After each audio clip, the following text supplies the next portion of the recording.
Well, hello there. It's another day. I'm Jim Harrington. And I'm Bill Knight. Happy Thursday. Hope everything's going well. Life is treating me like a baby treats a diaper. That's a line from Cheers.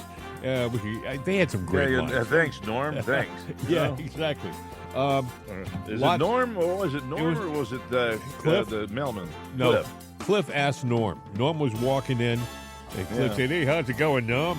How's the world treating you?" And Norm says, "Like a baby treats a diaper." I never forgot that. There you go. Some things you just never forget. Let's see, lots to talk about today. Chris Van Hollen. I don't understand these people at all. He's a senator from Maryland, and he's made a cause to celeb of going down to El Salvador and working on the case with that El Salvadorian terrorist who was shipped back to El Salvador. I don't understand this. I keep thinking to myself, where was Van Hollen when we had all those January 6th prisoners locked up for no good reason? You know, picking his nose at his desk. And by the way, some of them were from Maryland, but he didn't show up anywhere and try to get them out or ask any questions. No, he's he's not there for his constituents. He's there for party and party in favor. That's, I guess, what it is. Here's what he said when he just landed, right? The plane landed in San Salvador, and he's on his way to the prison, I guess, or whatever, wherever he was going. And here's what he said. I just landed at the airport in San Salvador a little while ago. I'm now en route into the city, looking forward to meeting with the team from the American Embassy. And I do want to thank our Foreign Service officers and the whole team at this embassy and embassies around the world for all the good work they do on behalf of our country. I'm proud to co-chair the bipartisan Foreign Service Caucus that stands up for the men and women who are serving our country overseas and at home in the State Department. After that, I hope to meet with some high-level government officials from El Salvador. As I've said before, the goal of my visit is to talk to people here about the release of Kilmar Abrego Garcia. I told his wife and his family I would do everything possible to bring him home, and we're going to keep working at this until we're successful. I also hope to have the chance to meet with him, but we'll have a better idea if that works out a little later on. Yeah, good luck with that, Chris. But let me tell you something. These people, they've decided to pick the wrong hill to die on, as far as I'm concerned. I mean, they are carrying the banner for an MS-13 terrorist who's not. Why are they doing this? Who's not an American citizen, Bill. Yeah, I know. Why are they doing this? Why are they picking this fight? What's to be gained by it? You know, it doesn't make a lot of sense to anybody who sits down and thinks about it logically. But it seems like the left is making there's a pattern. They seem to rally around the causes that you just can't figure out why they're rallying. Like, I don't understand why there are so many kids who are rallying around Hamas. It doesn't make sense to me. Half of the students at Columbia, for example, are Jewish, and yet they're being victimized by these kids. A lot of them, I think, by the way, they don't talk about this. A lot of them, I don't believe, are students. I think a lot of them are paid protesters who are given sheets of paper and told, okay, we're going to pay you X amount of dollars a day. We want you to go say these words and hold this flag. And you may say that doesn't happen, but I watched an interview on one of the programs the other day, and they had the guy who runs the organization who actually recruits all these people who need a few bucks to go. They showed a drug addict in a drug stupor, seriously, at a rally, holding one of these, signs, these protest signs. They will get anybody, as long as they're breathing and standing, to go out to some of these rallies and hold flags. They'll pay them, and they'll go. I don't blame them. It's a quick way to make a few bucks for these people who are down on their luck. It's gig work. Yeah, exactly. You see an ad in some kind of publication, probably Craigslist, You don't want to make a few bucks, no qualifications, just stand there and look stupid. And, they pay you pretty well. Yep. Well, Van Hollen, I don't get it. I was thinking when I saw him in this SUV going to San Salvador, I was thinking, who's paying for this? Are the people of Maryland paying to have their senator go down to El Salvador to fight for an MS-13 terrorist who isn't even an American citizen? Jim? I think you hit the nail on the head. Well, but the other thing I was going to say is this: no one's asked this question. The wife of this terrorist, who they say, oh, she misses her husband. First of all, she put in a complaint against the guy for abuse. Yeah, he beat her. Yeah, and the other thing is this: is she an American citizen? No one's asked that question. You're asking the obvious question, Jim. Don't do that. Well, if she's not an American citizen and neither is he, why is this guy spending, Maryland taxpayer money to go down to El Salvador to rally around this gangster? I don't get it. But they have control of the news. They have control of the narrative. So the narrative is anything they want it to be. But this mission, I don't know, crashed harder than his frequent flyer miles. But either way, they're going to try to find a way to resurrect it, keep it in the news because it's part of their agenda. But again, this borderless thing, or bringing these guys back and doing everything that they're doing, is killing our country. And I think that's their end result. They want to dismantle democracy. Last time I saw Chris Van Hollen this animated was when he was protesting the shooting of Ashley Babbitt. Oh, wait a second. He didn't do that, did he? He didn't say a word about Ashley Babbitt.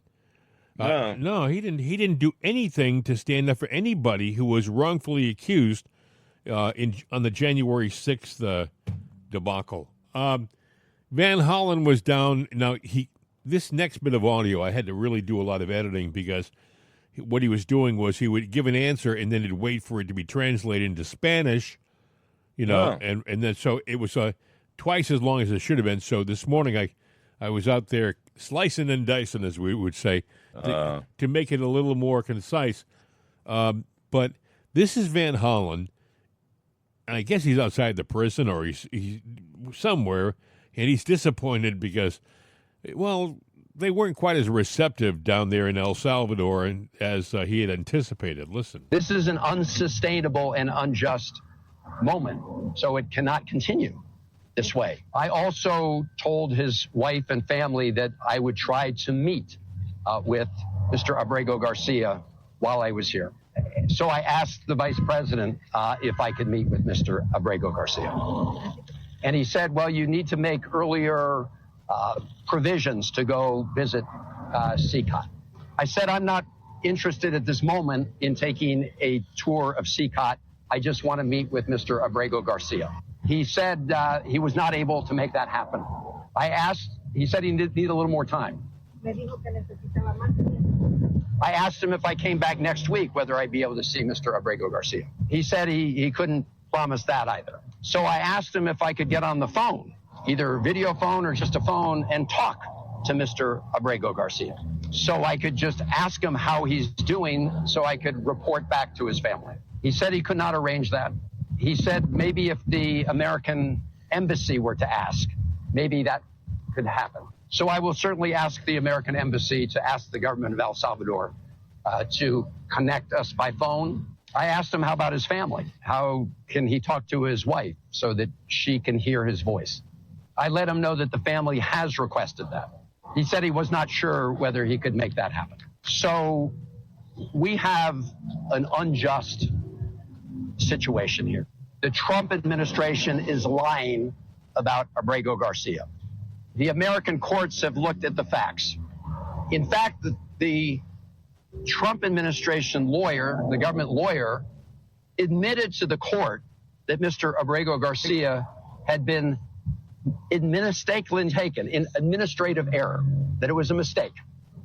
But instead of fixing the problem and addressing that injustice, do you know what the Trump administration did? They put that lawyer, who's a 15-year veteran of the Department of Justice, on administrative leave and berated that lawyer who told the truth to the judge. So I want to just close by reading you what the judge said. This is a federal district court judge in the District of Maryland. And I'm quoting from Judge Zinnes here. As defendants acknowledge, and the defendants here are the government, or the Trump administration, they had no legal authority to arrest him, no justification to detain him, and no grounds to send him to El Salvador, let alone deliver him into one of the most dangerous prisons in the Western Hemisphere. The judge went on to say, and I quote, having confessed grievous error, the defendants, and again, that's the government, that's the Trump administration, having confessed grievous error, they now argue that this court lacks the power to hear the case, and that they lack the power, the court lacks the power to order Abrego Garcia's return. So a U.S. District Court judge has ordered the Trump administration to bring him home. The United States Supreme Court, by 9-0 vote, has ordered the administration to facilitate his return. So the Trump administration needs to obey the law. But I'm also asking the government of El Salvador and the president and vice president of El Salvador not to keep a man who was illegally abducted from the United States and charged with no crime to remain in CCOT, when as a sovereign country, they have the power to let him go and let him go now. And I hope they will. I wouldn't buy a used car from that guy. Yeah. I don't mean to disparage used car salesmen, but that guy is so slimy. And you know, well, let's go back. You know, the guy that was relieved, you know, that said that we made an egregious mistake. What side of the fence was he on? Was he speaking? He said he spoke on behalf of the party of the president, but did he have an agenda to say that? Of course, he was there to make points, score points, look like he was put himself in the limelight again. Yeah, and this character here, all right, Mr. Garcia, you know, El Salvador is not giving him up because he really is a criminal. There is the history of it, and you know, I don't understand. This clown, Bill, at the very least, forget the MS-13, forget everything else, and I don't forget that. I think it's important. I think he is a terrorist, but that aside, they literally have the right, based upon him being there illegally, they have the right get him the hell out of here, to ship him out. But see, here's the agenda. The Democrats need a win. Doesn't matter that he's a bad guy, and you know he could be like the guy, the murderer that Biden once, you know, said, "Oh no, you can get out of here, stroke of a pen, he's gone." But where Louisiana just turned it around and said, "No, we're going to rescind that order," because if we would have kept him here and said, "We'll do a due process," or we do the due process that they're demanding because he's innocent until proven guilty. He's already been proven guilty, you know, by his own country. Why do we have to spend our tax dollars to do it so some Democrat can feel pretty damn good? See, we're doing justice. That's democracy, even if we screw ourselves. It's really interesting when you listen to that little press conference. He says, well, I wanted to see whether I could talk to Mr. He said Abrego Garcia. He must have said it 50 times. I think he was proud of the fact that he remembered the guy's name. But he said, we wanted to see whether we could talk to Mr. Abrego Garcia. And they said, well, you actually needed more time. If you'd done more pre-planning, you might have a chance. Well, can we get him on the phone? He said, well, I'd like to say yes, but no, we can't facilitate that either. I mean, at the end, I was thinking to myself, this guy just blew a trip to El Salvador to find out something he could have found out by picking up the phone in his office back in Maryland. Well, you know what? That was yours and my tax dollars. I think anything the Democrats do from now on ought to be put up to a GoFundMe. I'd like to go do this. Your fellow Democrats can pay for it out of their hard-earned money, because I ain't giving you a damn dime to sit there and go do a stupid thing like that. Yeah, well, that's not going to happen anytime soon. As long as you put the vote up to the people who are going to use the money, they're always going to vote for themselves. So the fact is, it was our money that flew them down. Heck, it may have been a government plane for all I know. And I love how they say he quoted the federal district judge, the lady who ruled in Abrego Garcia's favor initially, and he made it sound like it was a definitive conclusion. Then he just throws in at the very end, and of course the Supreme Court in a 9-0 decision said they had to facilitate the removal of Mr. Abrego Garcia back to the United States.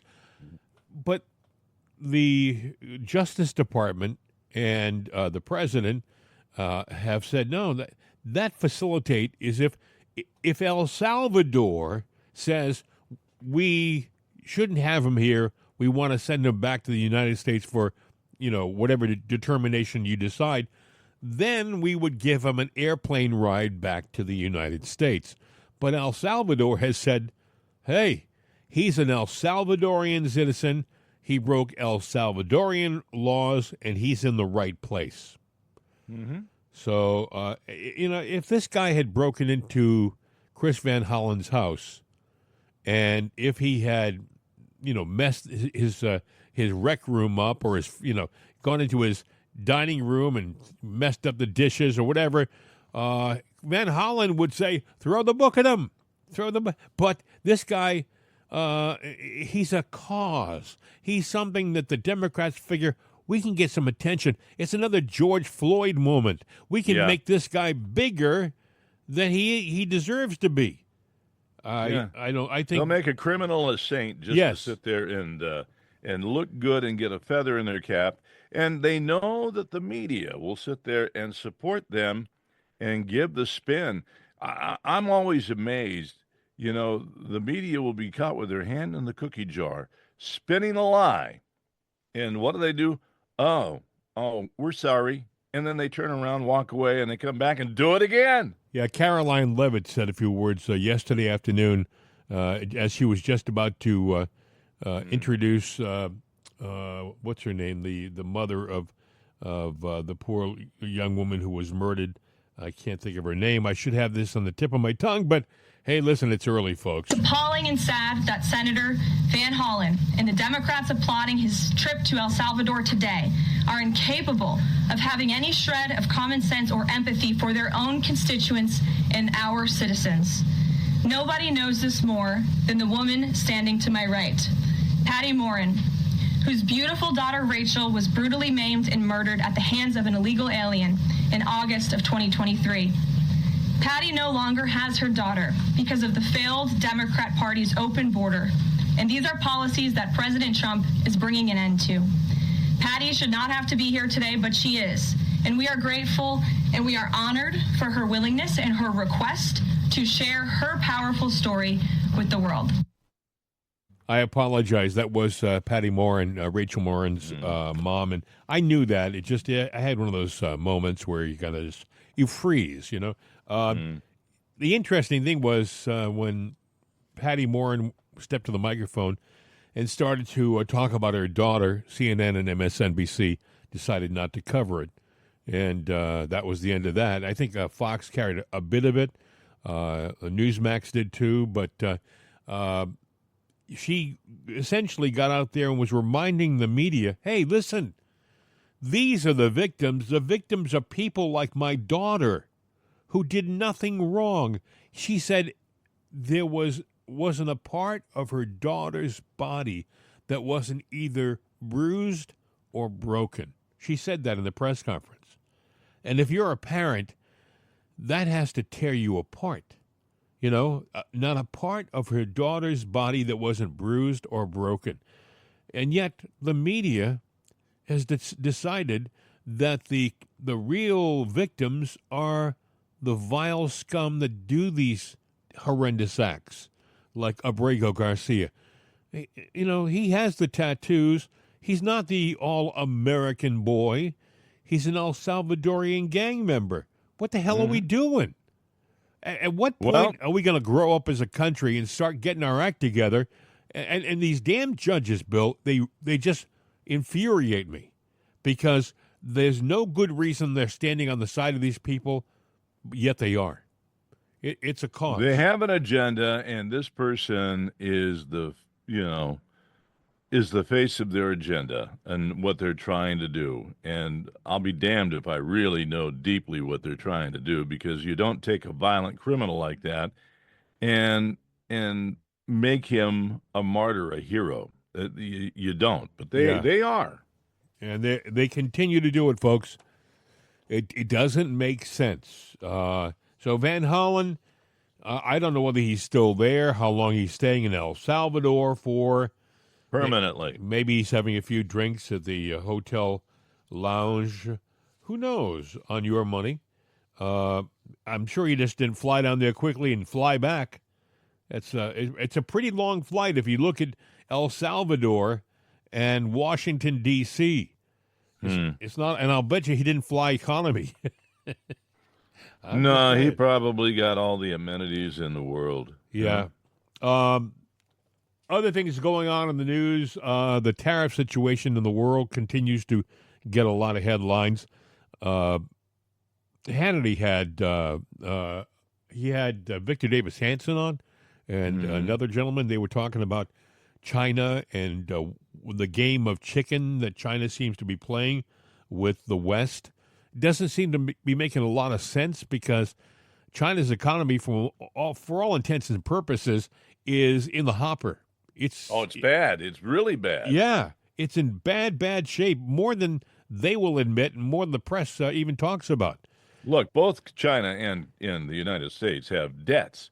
Theirs is through the ceiling, and the way their debt is structured, they're naked with their rear end pressed against the wall. That's just the way it is.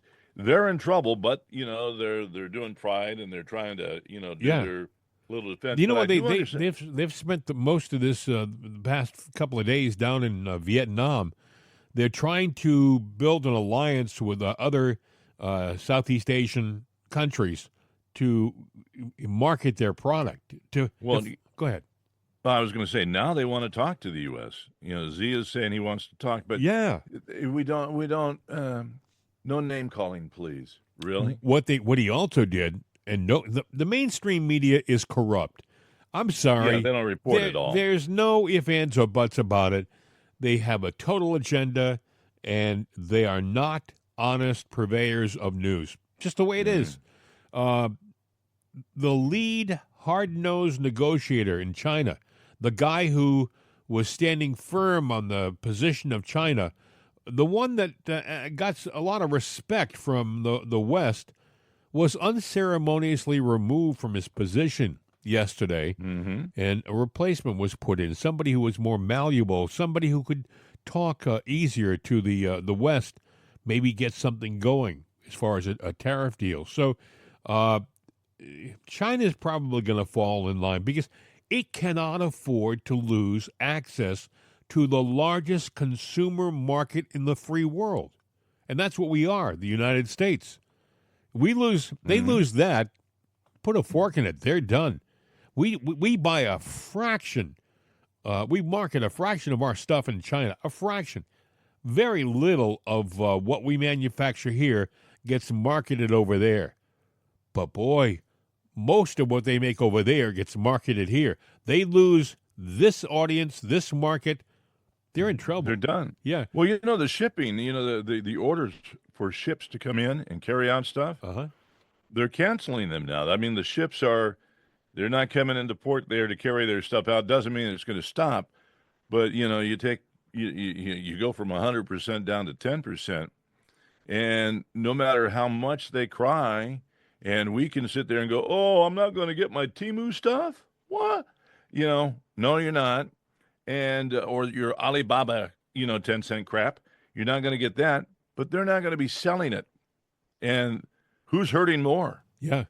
You for getting your 10-cent widget, for not getting that will break when you open up the box, or them that produced it, shipped it to us, because they built an economy on making and selling cheap stuff, little eye candy things. Oh, I got to have that because that's what America is. So they took advantage of you.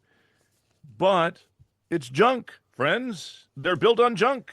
Anyway, here's Victor Davis Hanson with Hannity a couple of days ago. Senior fellow at the Hoover Institution. Victor Davis Hanson, Fox Business host Brian Bremberg, Victor Davis Hanson. Well, one thing that we're not factoring in with China, because they are ripping us off, but it pisses me more off that the European Union and Canada and Japan and South Korea and Taiwan also have been ripping us off. And the president's not wrong in saying we've allowed them to do it. But in the case of China, I'm sorry, I don't see any other option. They can talk as tough as they want today, but they need access to American markets, and they already have a problem with Europe because of all the high tariffs they put on European nations, and now they have been hitting back with tariffs against China, and not as interested in Chinese products either, so they got a bigger problem ahead of them. They got a lot of problems, internal and external. They have 300,000 students here, and those are conveyors of technology back to China. Some of them a small percentage, but nevertheless some are engaged in espionage, and they don't want to lose those students. We have almost no students in China, so it's very asymmetrical. But what's going on, I think, also is that if Donald Trump can cut a deal with one major player, and I think that Scott Bessent can, preferably in Europe, because what he's basically saying, if it's reciprocal or no tariffs, zero tariffs, they're going to want to make a deal. You mentioned all the other extraneous issues, but for right now at this time, just one or two major players, and I think all the rest will follow. And China's not going to like that because the Europeans know that China treats them as badly, almost as badly as it does us. And they've been waiting for American leadership to say, look, why don't we in the West and the westernized parts of Asia get together and have zero or reciprocal parity on tariffs? Then we will have real leverage about the one player in the world that culturally, socially, economically, politically, militarily is trying to leverage all of us. And I think that's what's scaring China the most. One last thing very quickly, Sean, I don't see it as mainstream versus Wall Street, Main Street versus Wall Street. This is going to be good for Wall Street. They've always told us that they wanted an administration to address the debt, the deficits, and even some of them, the trade deficits. And then when you look at these data points, energy, oil down, price of oil down, and you look at inflation low and job creation astounding, well beyond. Yeah. These are all the things that Wall Street said were important for it. So I think it's going to help Main Street and Wall Street, and we're just waiting for a major player to make a deal with zero or reciprocal, and I think they're all going to fall in line, and China is going to be left out. And I think people are going to want us to protect them from China. Just like Panama, they want us to protect them from China. I couldn't agree with you more, Brian. What I see happening is there's going to be deal after deal after deal, which for the president is going to be win after win after win, because, we've taken this as a country for 50 or 60 years. And if I were advising the president, not that anyone would listen to me on economic matters, but I would say stay dialed into free and fair or reciprocal, their choice. And the next bit of negotiation, I don't think I'd get into the weeds of trade deficits or currency manipulation. Right. I'd be like, okay, we also want you to buy our energy, and it's in your best national interest to do it, because energy to me is the lifeblood of every economy, number one, and we've got more than anybody else on the face of the earth, and I think that's where America gets really rich again.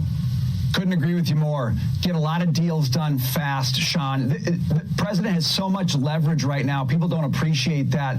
He's trying to isolate China. He's got countries surrounding China lined up at the White House ready to cut a deal. And it's absolutely right. You cut a great deal with these countries. You get a pattern going, just like the professor said. And all of a sudden, the momentum is amazing. And people don't realize how quickly you can change the dynamic with China. Their dependence on the U.S. is enormous. If you isolate them, if you get companies to move manufacturing out of China, if you get companies to move to the United States, we've got a budget blueprint, a tax bill that just passed the House and the Senate, so that's coming down the pike. The incentives are enormous to be in the United States. This is a moment of tremendous leverage for the president. He's created it. He's got the right people to exploit it, and he can make changes faster than anybody can expect because of what he's set up here. Interesting, talking about the tariffs and the situation that China is in right now. And I think, Bill, we're right. I think that there's going to be a deal. They just cannot afford to go for an extended period of time. Yeah, but I don't think the Democrats want the deal, and because they have a different agenda.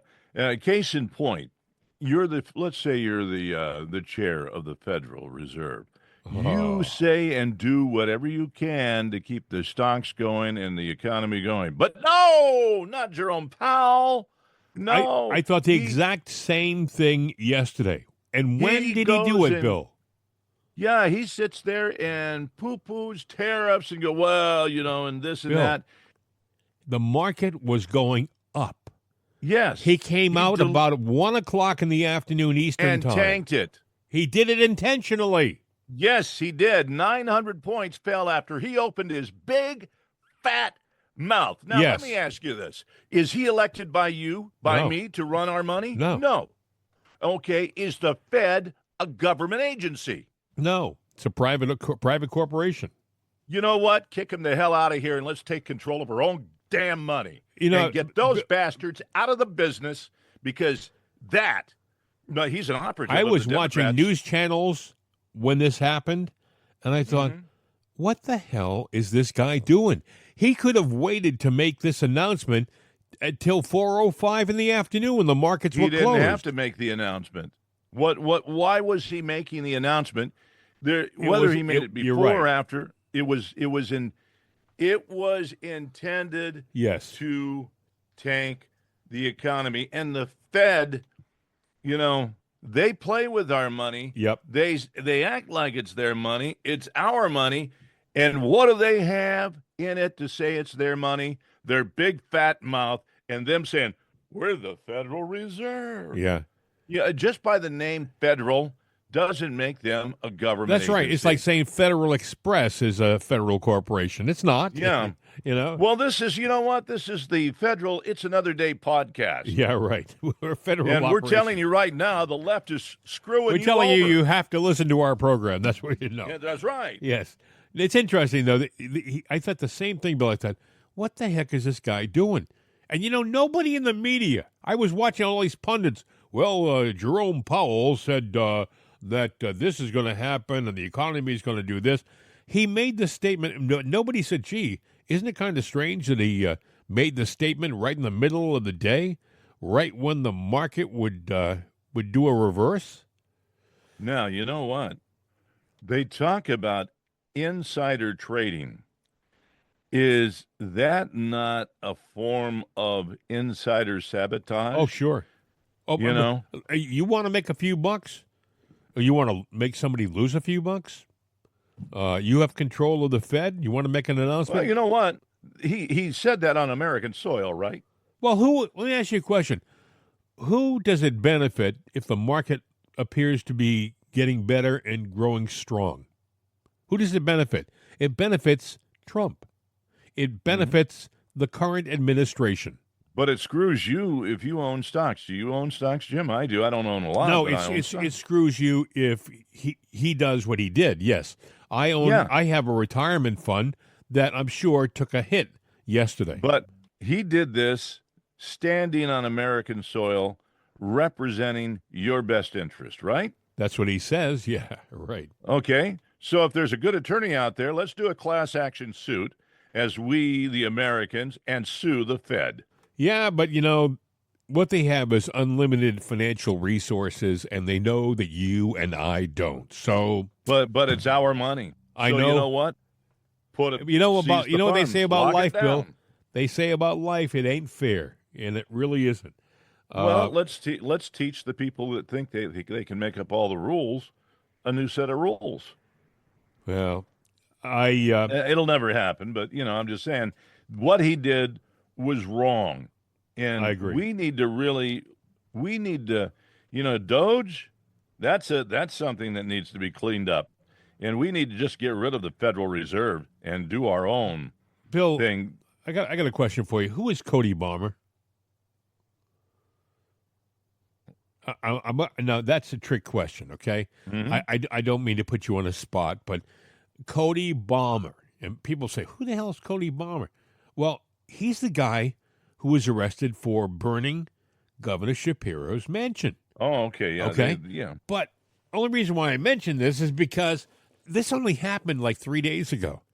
You would think that the arson attempt on a sitting governor's mansion in one of the most prosperous states in the union would, gather some ongoing news coverage, right? It's like somebody said, "There's no story here, drop it." And all of a sudden, no one's talking about Cody Bomber. Cody Bomber might as well be Captain Cody. He might as well be the Lone Ranger. His name is fading away in the annals of history. People will soon, they've already forgotten who Cody Bomber is. Case in point. Well, we really didn't know his name. We saw that he was this, he was that. They tried to go. We would know all about Cody Bomber if they could have linked him to Republicans. They couldn't because that's exactly right. I got the story here from Monday morning. Monday morning. Today is what? Today is Thursday morning. So in the course of 3 days, we've thrown him to the curb as far as headline news. On Sunday evening, police announced the arrest of 38-year-old Cody Bomber in connection with the fire set to the Pennsylvania governor's mansion. That's a pretty big deal, folks. That's a pretty big deal. He said if he had seen the governor, he would have hit him over the head with a hammer. No comment from the media. Media's gone away. That's the end of that. So is it because the governor of Pennsylvania is a Democrat, and it served no purpose to go in that direction? Well, I guarantee if there's political fodder to be made with this guy, when anything happens to him, some judge like a Chutkin or something like that will do something in his favor. Yeah, he's not a sympathetic guy, and they can't link him to Trump, like you said, or to the right. So they've decided, to hell with it. Just let it go. This guy's nuts. But if there's anybody that needs to be in the forefront, he needs to be in the forefront, not because I think Shapiro's a great guy, but I sit there and I'm going, okay, it's an attack. It's an attack. Whether it was his personal house or, the state house, it's an attack on a leader, a duly elected leader. Whether you think he got in legitimately or not, doesn't matter. He's a duly elected leader, and that's an attack on that's an attack on democracy. I would think that it's already disappearing, and I think that it's going to be a footnote in the history of our country. Oh, there was a mansion burned in Pennsylvania back in 2025. Oh, it was the governor's mansion. Oh, okay. And that'll be it. No, there won't be any more story. Look what's happened with Butler, PA. There was a actual attempted assassination attempt on the president. An innocent man was unjustly, cruelly taken from his family for no good reason and there's no story there. They've just dropped it. And by the way, there's a story there. I'm sorry. We've played the cut on our program many times. You can hear the difference in the sound of the rifles, which would indicate that they're two separate rifles at least from two different locations, and they have just forget about it. There's nothing to see here. Just keep walking by. And we are being told time and time again lies in our country. I'm sorry. It goes back to when I was a kid. I can remember when the Kennedy assassination happened, and I can remember thinking, how can that happen in our country? And then They neatly wrapped up that story so conveniently in a weekend. In a weekend. The attack, the arrest, the assassination of Lee Harvey Oswald, all done within 2 days. And now back to our regularly scheduled program. You know, nothing to see here. I always thought, by the way, that Lyndon Johnson looked too comfortable being sworn in on the airplane. He was waiting. He was waiting. It was a script, and he was there to play his part in this coup, and it was a coup. And then they say to us, as recently as this past month, we're going to release all the Kennedy information. You're going to have it all. You're going to be really read into what happened for real. And then they release a little bit of it. And then they stop. Mm-hmm. And then you say, well, where's the rest of it? Well, we're working on it. It's a lot. It's 83,000 pages. And, well, we're doing our best. We have one guy in a back room with a mimeograph machine, and he's cranking as fast as he can, but it's going to take a while, maybe another 20 years or so before we see the rest. Yeah. Forget the principals in the assassination being dead. You'll be dead before the rest of the stuff comes out. Let me ask you a question. Do you think in this meeting that they have every week with 75 judges to sit there and plot warfare against Trump, it's been going on for a while, that there's not newspaper representatives in there, too, for the story?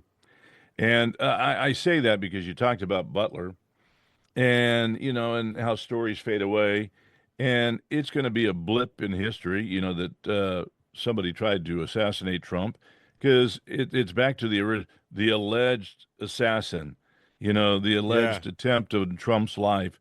So in other words, it wasn't an attempt. He didn't get shot. It allegedly happened. They're already rewriting history. Do you remember when it just happened? They tried to minimize the attack by saying, was it a bullet or was it shrapnel? Did the bullet ricochet and break apart, and did he get hit with a piece of shrapnel? As if that's not a big deal. Shrapnel, that's not the bullet. He didn't really get hit. They tried to minimize it from day one. And, the other thing is this. Bill and I have talked about this over and over again since it happened, that if and I think, Bill, we were one of the first who brought this out, if he had just turned his head based upon the trajectory of the bullet that hit his ear, if he had looked to his left, maybe another 20 or 30 degrees, the back portion of his brain would have been shot out. It was like the grace of God. You whip your head. When you hear a shot, you whip your head to look. You don't go in slow motion. So that turn is very minimal in the blink of a second. He got hit. He got hit in the air. The blood was everywhere. It's a spot that bleeds. Now, did he feel pain, immense pain or not? Well, everybody's different. Who knows? Everybody's different on that. But the fact is, he got shot. And well, let me ask you a question. If he was in combat, would they give him a Purple Heart? Oh, yeah. Yeah. Well, no, because he's conservative and his name is Trump. They wouldn't do that. That's true. I'm sorry. We have this medal for you, Mr. Who? What's your name? Oh, I'm Trump? sorry. Oh, yeah, no. Back it goes. No. Yes. Yeah, but, they were saying, he's just a crybaby. He didn't cry. He got him pumped his fist. But I guarantee you take any Democrat out there listening or blah, blah, blah in the news, Rachel Maddow. She got grazed in the air. She'd scream like a little schoolgirl. Oh, my God. They'd be rerunning the video every day on their show. And she'd be in tears. Amazing. And I'm sitting there going, yeah, this, come on. Let's get real for a minute. He got hit in the air.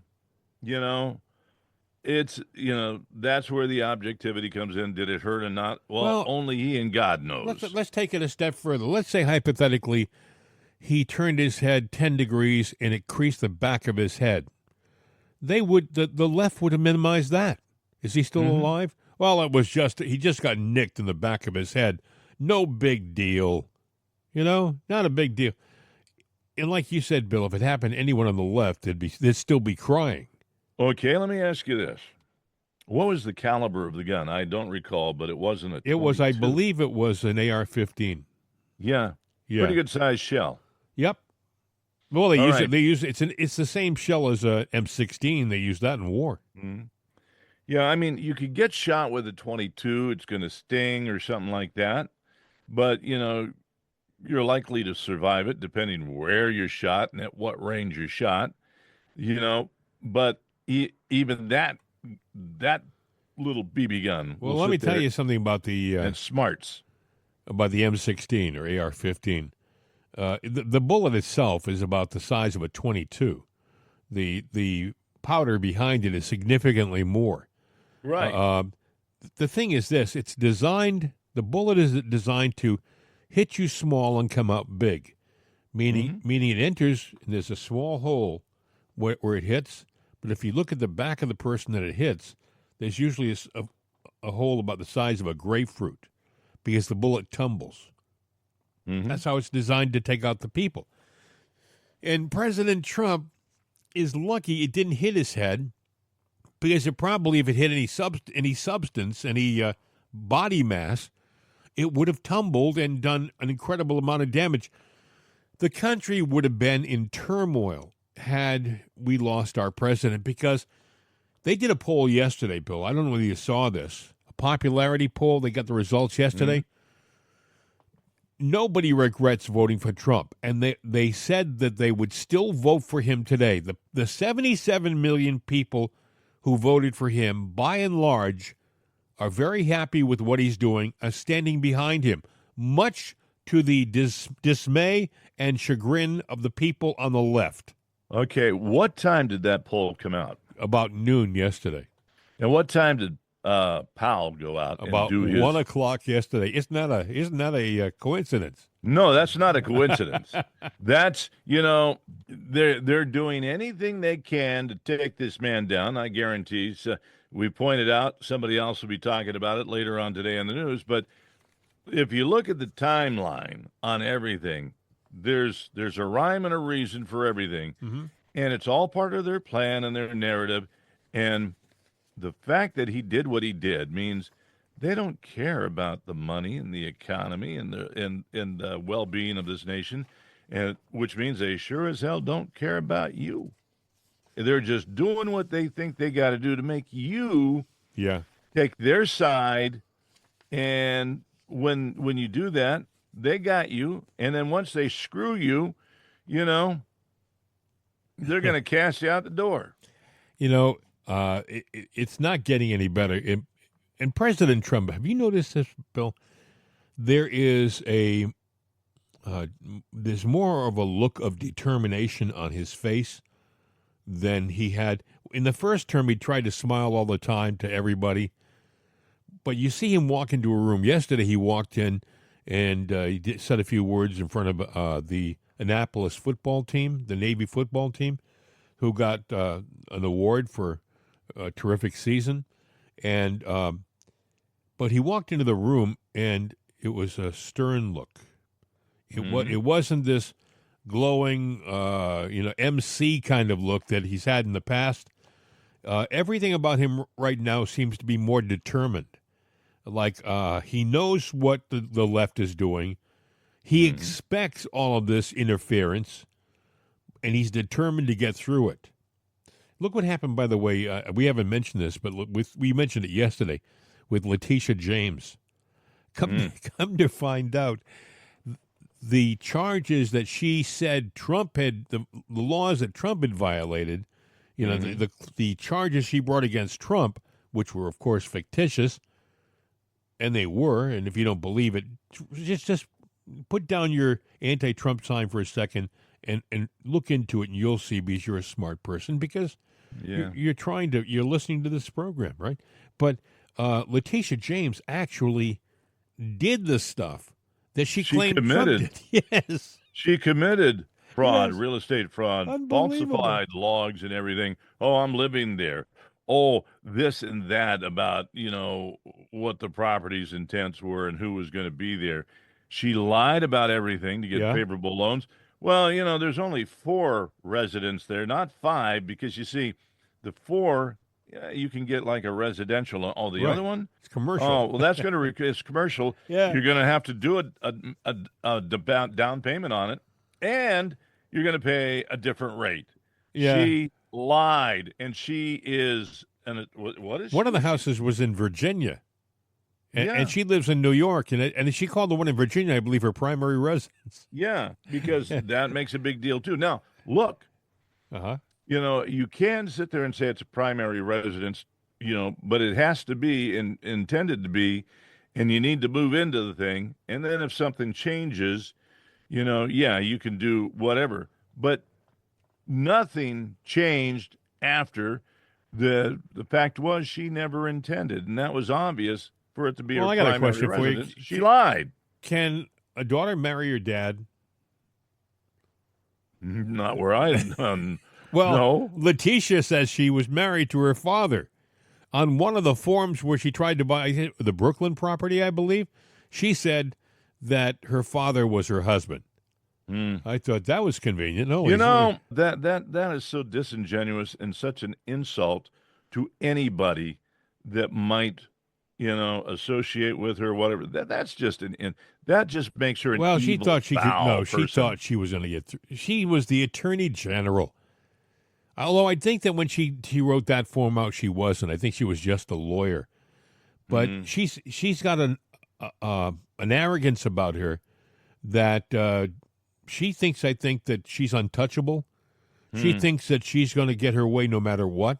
I mean, she brought charges, unfounded charges, against the 45th president of the United States of America, and she did so gleefully and with a smile. And Bill, now when she had a response to these charges against her, she didn't come out and explain those charges away. She just came out and said she'll continue to champion the cause of the people of New York against unjust. I mean, she just completely avoided the charges and the issue. Here's a thought I have. You want to see some people squeal in that thing? To buy those properties, she used a realtor who works for, somebody's agency.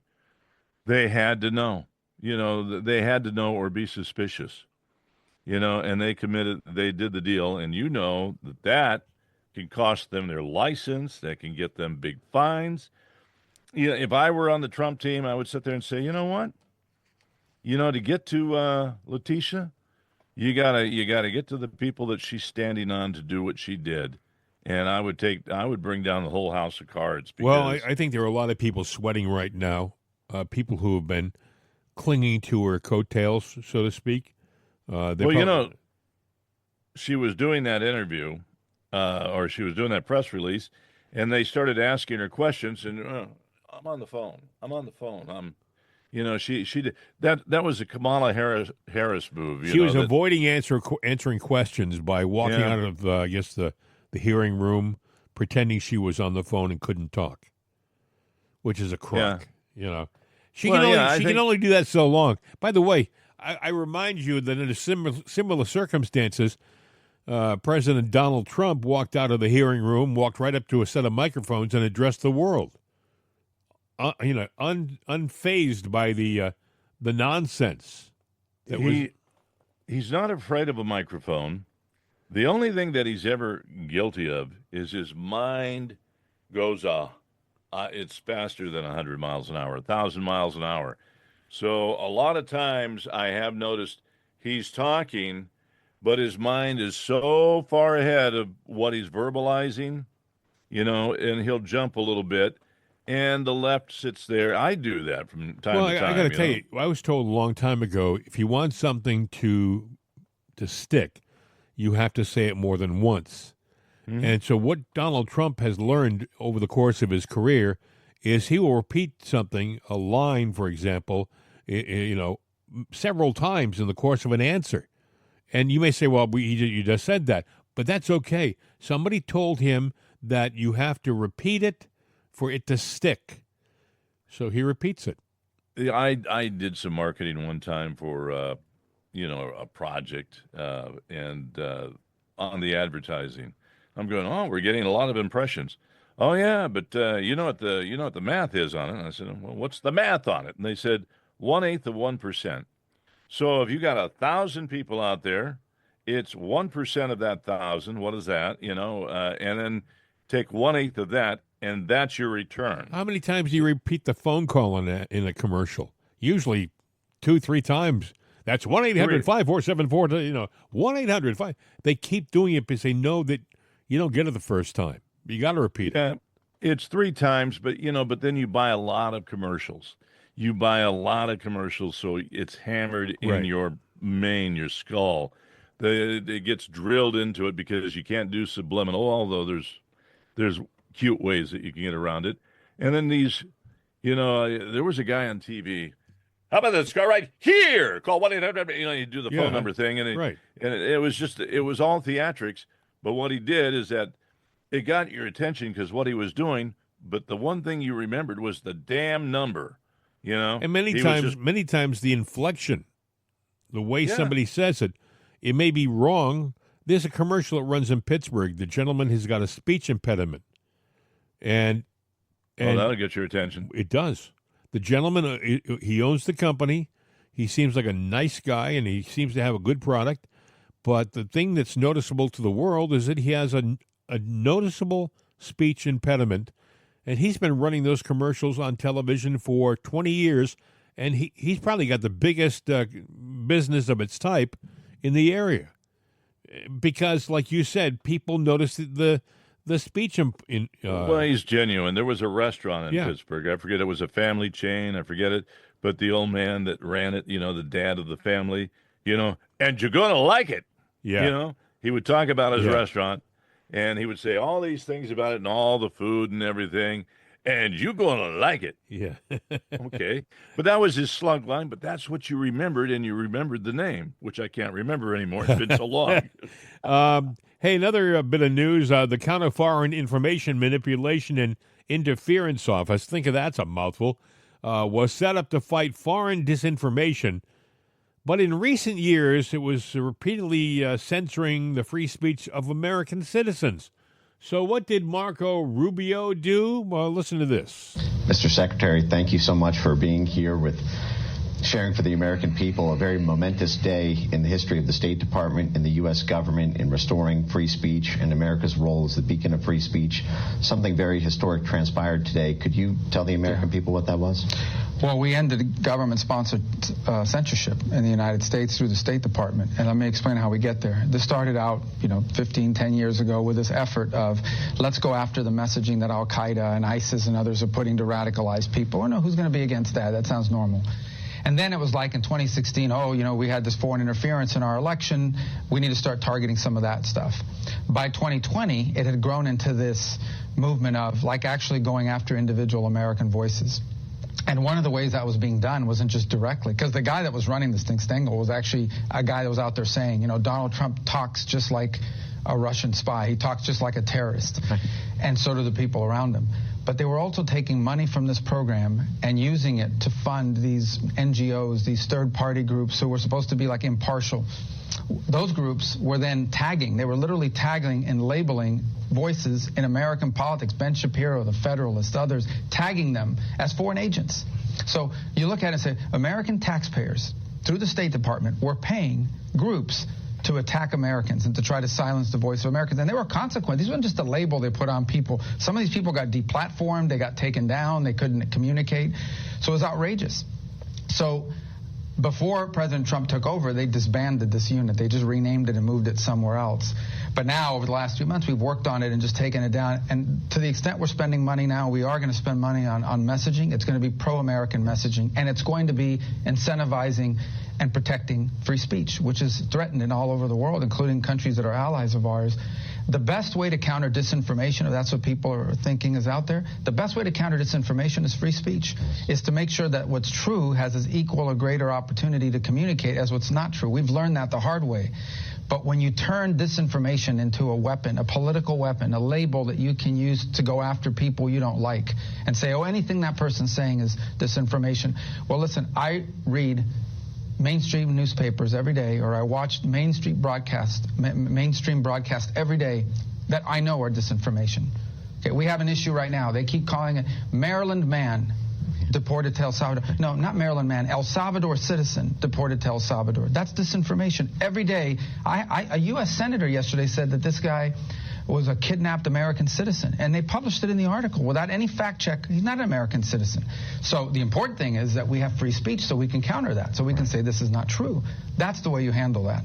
And, but we have instances now in Western countries where people are being arrested. You've seen this. I'm sure you know what I'm talking about. Absolutely. People are out there, they put a post, and the cop comes knocking on their door. You're going to go to jail for 60 days for posting something online. Right. This is crazy stuff that's happening. The vice president addressed this in a speech at the Munich conference back in February. Yes. So we got a lot of work to do, but the most important thing is we're going to make sure that as we communicate to the world, it's going to be pro-American.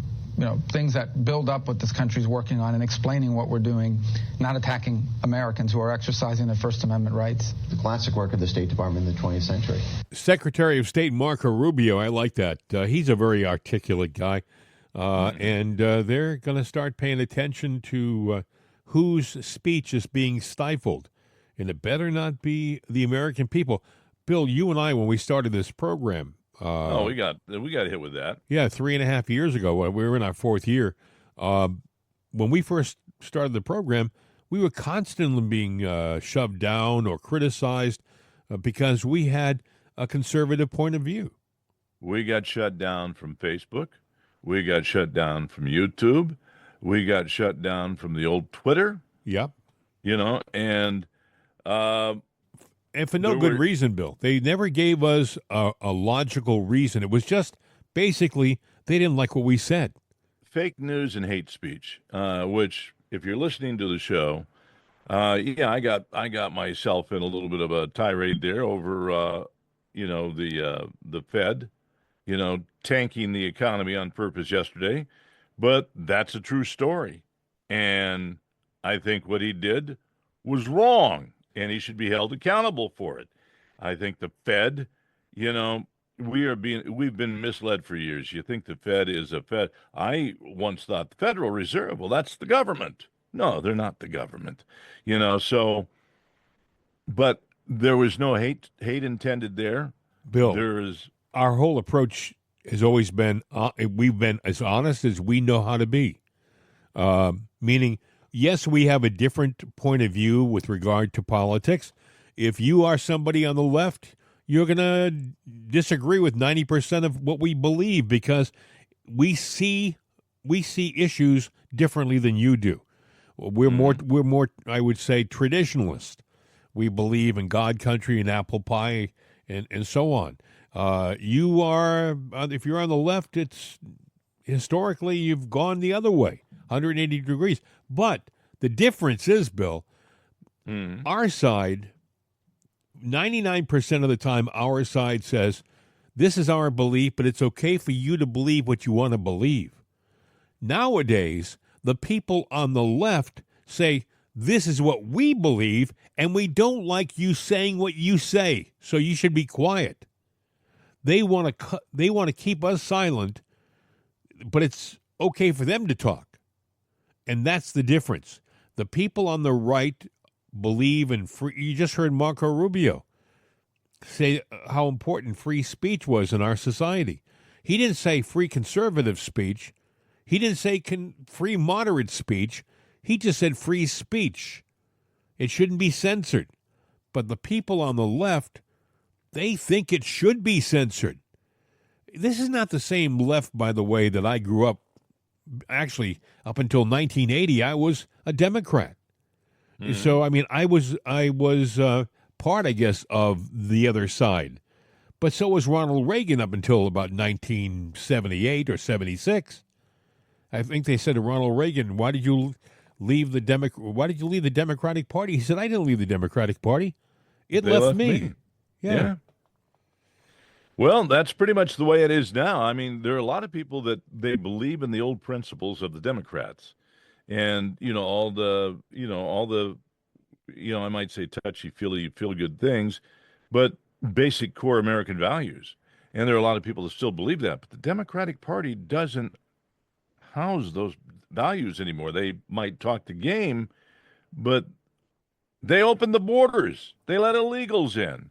You know, they have socialists in there. They got a lady in there that married her brother just so that she could sit there and, somebody run who was for actually office. said the country of primary importance in her life was Somalia, Yeah. and she was a representative.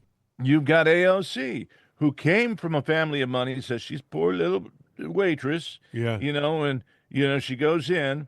She's only been in for a few years, making that $140,000, and she's 170, already Bill. 170. They gave themselves a raise. $170,000. So, Yes.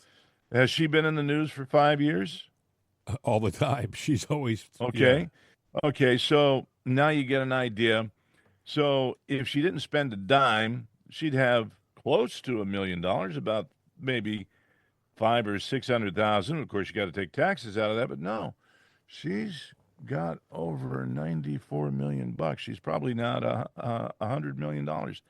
How the hell did that happen? Well, you're not supposed to ask that question, Bill, because nobody really asked that question. Oh, she got it selling. How did you know what? Hakeem Jeffries? He was $40,000 in debt before he got into politics. Now he's worth $36 million. Mm-hmm. How do you do that? Well, no, that's a good question. Now, AOC, she's legit, because you see them everywhere, don't you? You know, the AOC sweatshirts and the coffee cups? No. You do. You don't? Don't see him anywhere. I haven't seen a damn one myself. That's how she makes her money. Michelle Obama. Yeah. She writes books. She does a book about every 3 months. How long does it take to write a book, Jim? You've written books. Oh, it takes a while. But the other thing is, she'll say it was a $1 million seller book, but it really wasn't. No, they shipped it out. It's the contract that she's got. It's the party pushing. Oh, we got receipts for $1 million. It shipped a bestseller. What? It shipped a bestseller. They ship it out to the stores, Yeah. and they put it out in display and all of that stuff because they have And you know what happens in about 3 or 4 months? They're boxed up, or they end up there for. Look, Hillary wrote a book a while back, and I saw it for, and I'm not kidding about this. Yeah. I saw it for a dime. Was this It Takes a Village? Yeah, Was that brand new book. It still had all Even the stuff village on it. wouldn't buy the book. 10 cents on it. I mean, it is not even worth the paper it's written on. Well, would you buy a Hillary Clinton book? I mean, it's not even a page turner. It's like, hey, come on. Well, it depends on how many pages it's got and how desperate I am. Because But look at the ego. toilet paper, 364 sheets. Look at the It's got 210 cents. Hey, Bill. Look at the ego of these people. Joe Biden, right? He thinks, it's been 3 months since I gave a speech. I think they really are waiting for me to say something. I'm going to go out and say something. Joe could have gone another 3 or 4 years without saying anything, and people wouldn't have missed him. But he goes out there. We played some of the cuts yesterday, and he gets it out there, and this greatly anticipated speech that the media is all talking about. Joe Biden is going to give a speech in Chicago tonight, and we have coverage of that speech. Then he gets out there, and I'm thinking, what the hell is going on here? It's the same thing we heard all throughout his administration. But he's a paid public speaker that supposedly gets $500,000 to $1.5 million. You're saying a gig, he did it for the money? Yeah. No, he doesn't do anything for money. No, that's true. That's true. That Burisma thing, that Burisma is now Hunter may do a few things for money in the name of Joe, but that's another story. Hunter would do something for a crack pipe. What are you talking about? That's true. Hey, before we go any further, we should remind people that you can get a great cup of coffee in our little online gift shop, whatever you want to call it, repository. It's itsanotherday.com. That's the name of our website. You go there, and it's confusing sometimes. And you hit the right side shop button at the very left-hand top of the screen, and it'll take you right to the gift shop, and you'll see we have cups, and we have mugs, and we have T-shirts. What else we got there, Bill? Well, we got the coffee, So I caught you by surprise, huh? Yeah, we got the coffee. Well, because I thought you were going to go on. But, yeah, you got Right Side Coffee. You got Make America Percolated Again coffee. You got the mugs. You got the shirts. Some cool stuff in there. I keep saying we're going to have other stuff, but haven't sat down with the designer yet to do all the other stuff. See, I'm not laughing at you. No. See, I didn't laugh at you when I caught you by surprise. You laughed at me. You thought it was funny. You're a funny guy, Jim, You're a laugh a minute. Hey, I'll tell you, you're funny. You think I'm funny? You think I'm funny? Am I a joke to you? Mm-hmm. Anyway, so it's a great cup of coffee. You got to try it. It's called, Right Side, Jim and Bill's Right, what's it called? Jim and Bill's Right Side Coffee. It's Right Side Coffee. No, yes, of course. It's been one of those days, folks. It really has been. I need a cup of coffee. That's the problem. I haven't had my coffee yet. Wait, hold it. Yeah. Everything's clear now. I can do the commercial without any mistakes. One slurp deserves another. Yes. He's having his coffee now. I feel like I'm in a coffee shop. I gargle with it, but I'm not going to do that. Jim and Bill's Right Side Coffee. It's a medium blend roast and a medium decaf blend roast.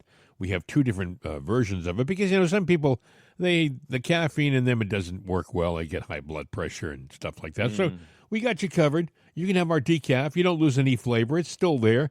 You'll love it. You got to try it right now. It's at rightsideshop.com. Rightsideshop.com. And you'll notice that I didn't make any mistakes after I had that sip of coffee because that's what that coffee will do for you. And I will. There is one guarantee that we have. What's that? Anybody that takes a sip of Right Side Coffee will end up with a happy face. That's a guarantee. It's a guarantee. That sip can be returned. I don't know. Return your sips to Jim, maybe please. that's why Juan Jose and the Border Crossers always have a smile on their face. Because they drink the coffee while they're waiting for us. We don't feed them. That's right. All the coffee you can drink, guys. Would you feed them? I mean, with their appetites? No, but they dance around the building all day when they're done singing their jingle in the morning. They have the caffeinated. It does it to them all the time. And they're here right now to sing. Wake up on the right side with Right Side Coffee. Oh, yes. Juan Jose and the Border Crossers are jingle singers from Tijuana, straight from across the Rio Grande on an inflatable. It's the only coffee you can drink that'll make you dance for joy and yes, not run for relief. Good coffee, unless you drink too much of it, and then just about any coffee will do it. It'll be a happy run. Exactly, you run with a smile on your face. Anyway, you hear about Brian Stelter? Mm-hmm. Brian Stelter, he was the only guy at CNN I know of that was fired. First of all, they hyped him like he was a big deal. And I felt like I was looking at a version of the Pillsbury Doughboy every time he was on camera. Oh, my God, it's him again. And but then they fired him. Oh, we can't have any more Brian Stelter. And then somewhere along the line, somebody said, I wonder what Brian Stelter's doing again. We should rehire him. And they hired him back. Now he's called the media reporter. That's right. They've given him a title, Brian Stelter. He's an astute observer of the obvious. Well, you need a big guy to take in all the whole of the media. So that's true. He got the job. He was defending yesterday NPR and PBS. Brian Stelter, listen. It would mean that local stations, smaller stations, and some of these smaller producers would be hardest hit. For example, the group that produces Sesame Street only relies on government funding for about 4% of the production. Sesame Street would still suffer, but it wouldn't go off the air as a result of losing government funding. However, there are all smaller stations in smaller states and rural areas that would really suffer if they lost this funding, and those are the kinds of preparations that are now underway. As you said, this would be a big victory for Republicans who have wanted this to happen for decades, but it would also be, in many cases, Republican constituents that would suffer, Dana. No, that is such a good point. Brian, just real quick, what is the White House saying about not just PBS and NPR, but about its broader fights with media organizations, including the AP that we were talking about before the break? Right. When it comes to the White House's framing of this, it's about taking on wokeism and liberal bias. Here's a part of the quote from the White House website. They've listed off what they believe are examples of partisan bias at NPR and PBS, saying, quote, for years, American taxpayers have been on the hook for subsidizing NPR and PBS, which spread radical woke propaganda disguised as news. Some of the examples on the list on the White House website are examples of NPR and PBS simply covering the news, for example, about transgender Americans. So that list very much about the president's priorities trying to push back on DEI. More broadly, Dana, you refer to the AP. We see the FCC under pressure. We see signs of authoritarianism all around. And yet networks like CBS just keep reporting the news. That's true as well, Dana, at PBS and NPR. I got to tell you, first of all, there's somebody in master control at CNN who either has it out for Brian Stelter or just has an incredible sense of humor, because while he was doing that report, right, on the other half screen was Grover and Bert and Ernie, you know. And if you were just looking at the screen and not hearing the audio, you saw the chubby face of Brian Stelter on the right side of the screen, right after. On the left hand, you saw, Big Bird and Bert and Ernie and all of the characters from Sesame Street. And they also had, if you probably heard a little bit of it in that report, a little bit of the music was cracked up, so you could hear. It sounded like kids in the background. Sunny day, bringing the clouds away. Yeah. I got to tell you. Too bad the taxpayers didn't buy, the unbiased pitch. Let me tell you about NPR. We've said this before, but it's a true story, right? Yeah. You and I have worked in media for a long time. If I tell you how long, you'll say, my God, is he that old? And the answer is yes. But speak for yourself. Well, you're still a child, okay? I'm but a baby. I'm still wearing a diaper. Which is a sight. Which is a sight to see. Believe me. But anyway, works in bars. Yes. But anyway, but anyway, over at NPR, National Public Radio, the morning show has, I believe, 33 people involved with the production of the morning show. Now, you may say, wow, what's wrong with that? When I mentioned that figure to my wife, she thought I was talking about the people involved with producing the television on PBS in the morning. And I said, no. This is radio. Remember? Radio. Microphone and just... I said, the difference is some of the biggest and most successful radio programs in the morning might have, let's say you have a crew with you, as they would say. You might have 4 or 5 people around the table with their own separate microphone to try to make you look good and laugh at your stupid jokes or whatever the heck you're doing. That's how the morning... A morning zoo, The morning zoo. Yes, that's right. Some guy will come along and he'll say... Jim Harrington. Yes, and I had to throw that in there. It's from my old days in one of my radio stations I worked in. But they'll have sound effects, and they have jingles, and they'll have sonovoxes like I just played. The fact of the matter is, when you boil it all down, you only have maybe 7, 8 max on a commercial. That's a lot. Most of the morning shows have maybe 3 people involved with the production of the show. Newsman, principal, maybe a sidekick. Maybe a producer. Maybe you might have an engineer if you're working in a major market. But NPR has 33. They've got a morning breakfast chef. No. I'm not saying a morning, cafeteria run or a morning donut run to the, Dunkin' Donuts down the street. No, they have a chef, somebody who breaks out the skillet. How would you like your eggs, Mr. Knight? Do you want them over easy, or would you like them how would you like them? Scrambled? Sunny side up. Sunny side up. Very well. Would you like some toast with that? Some regular white bread, or would you like some wheat? I'll have the wheat bread, some jelly, and I'd like some hash browns with onions and peppers in them. No problem. Put the Tabasco on the side there, and bring me another cup of coffee, please. Oh, fine. Very, very well. Yes. That's what they have over at NPR.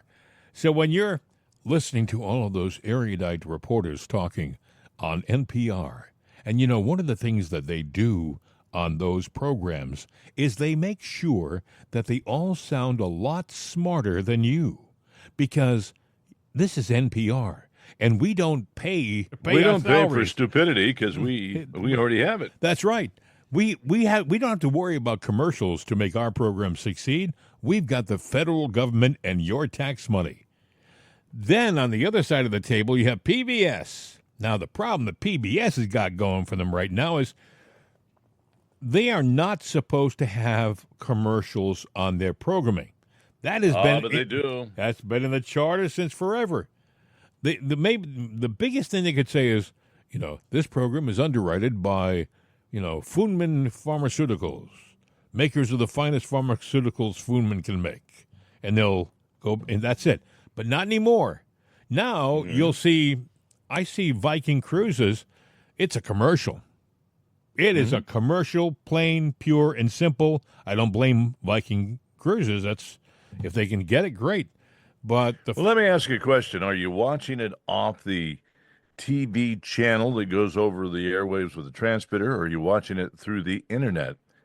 And the reason I ask that is the internet's a whole different charter, and even though they own it, they probably own their connection. A lot of these advertising companies, they do affiliate things. This is on drop them in. This is on Masterpiece Theater, and it's integrated in the program. Masterpiece Theater is sponsored by Viking Cruises or whatever it is. And they'll have a commercial. And I know what you're saying. You can. Well, search. yeah, they can have the commercial when they say paid for by, and that's what the sponsored by is paid for by. Underwritten by. But the fact of the matter is, they're not obvious anymore. They are doing something they shouldn't be doing. They're rolling commercial footage. Even when they say it's underwritten, they're not supposed to roll a commercial footage. But they're doing it, and they've been doing it for years, and now a lot of the people in Congress are saying, hey, wait a second, enough is enough. Either you're going to be a commercial network or a nonprofit. But you can't be both. And if you're a nonprofit, then we'll give you money. But if you're going to be a commercial, you don't need our money. But you can't have both. It'll probably change the whole nonprofit thing in the lower band of the dial. I forget where it starts, but either way, because there have been commercial companies that are going, well, you know what, we'll just set ourselves up as a nonprofit. It means we appoint certain people, we pay out nice salaries, and any money that's left over, we got to pay ourselves because we have to end at the end of the year with a zero bank account.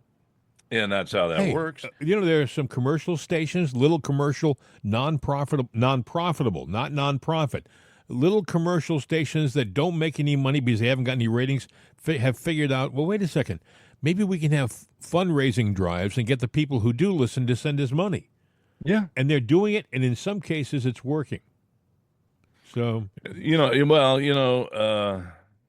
necessity is the mother of invention, I guess. So, you need to make money. You're going to figure it out one way or the other.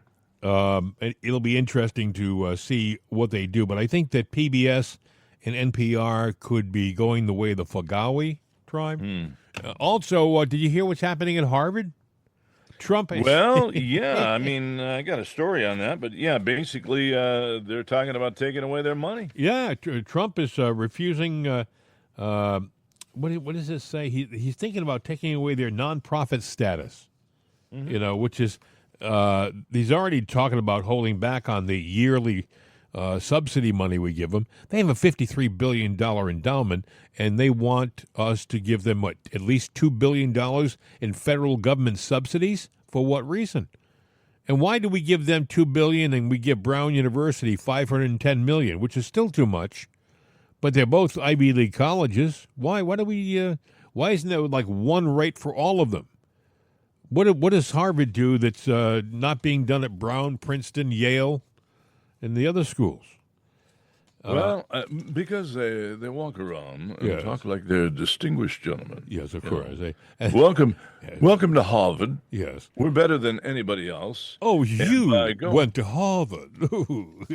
That means you're better than the average person. Yes, because we're not average. We're above par. Was it Dan Aykroyd who was it in Trading Places? The movie where, you went to Harvard. Yeah. Great line. Hey, listen, we have more stuff. We could talk a lot more, but I'm looking at the clock on the wall, and we've already talked probably longer than we should have today. Is there anything you want to add before we wrap this up?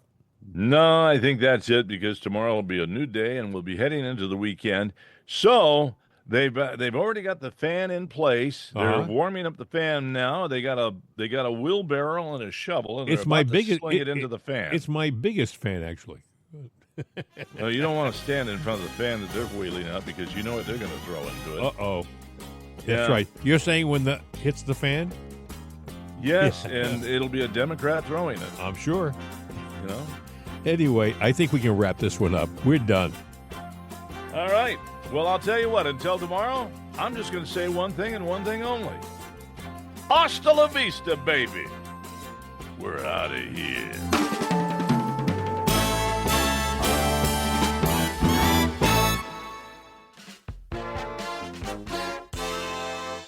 This is CRN America.